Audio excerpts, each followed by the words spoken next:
समुद्र नीचे है, समुद्र के ऊपर दौड़ रही है, समुद्र को ढूंढ रही है, कैसे बात बनेगी?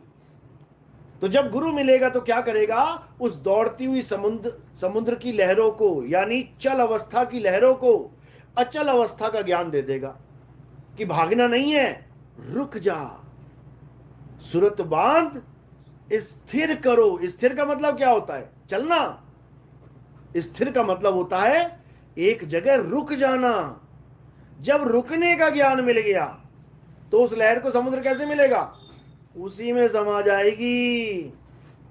इसी को बोला अब तो जाए चढ़े सिंहासन और मिले हैं सारंग पानी, और राम कबीरा एक भय हैं और कोई ना सके पहचानी।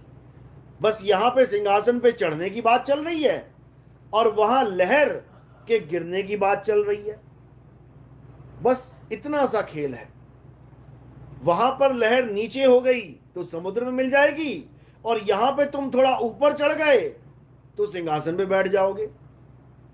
अब ये सिंहासन कहां लगा है, बस इतना सा भेद समझना है, और चढ़ना कैसे है इतना सा भेद समझना है। दोनों चीजों का ज्ञान हो जाए तो समझ लो कि काम बन जाएगा। तो कहते हैं आए हैं सो जाएंगे राजा रंक फकीर, एक सिंहासन चढ़ चले और एक बंधे जंजीर। अगर तो गुरु ऐसा मिल गया जो सिंहासन का भेद बता दे, तब तो मेरे भाई तुम चढ़ जाओगे। और कैसे चढ़ना है? विहंगम चाल से। जैसे ही विहंगम चाल पे चढ़ोगे वैसे ही तुम सिंहासन पे बैठ जाओगे। सिंहासन पे जब कोई बैठ जाएगा तो क्या अवस्था बन जाएगी उसकी? जैसे मैं बैठा हूं, चल में हूं कि अचल में हूं? अचल में आ जाएंगे। सिंहासन पे बैठ के चलेगा थोड़ी नहीं, चल तो नीचे रहा है। जैसे सिंहासन पे बैठेंगे अचल अवस्था को प्राप्त हो जाएंगे। और बैठेंगे कैसे? विहंगम चाल से। तो गरीबदास जी समझाते हैं सतगुरु के लक्षण कहूं अचल विहंगम चाल, और हम अमरापुर ले गए ज्ञान शब्द सरघाल।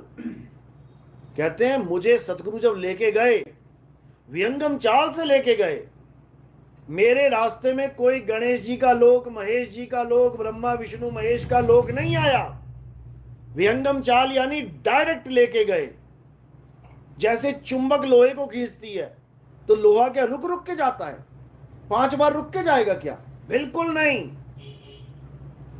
ऐसे जाएगा तीर की तरह, गोली की तरह, और सीधे जाके अचल हो जाएगा। चुंबक में चिपक जाएगा तो हिलेगा क्या?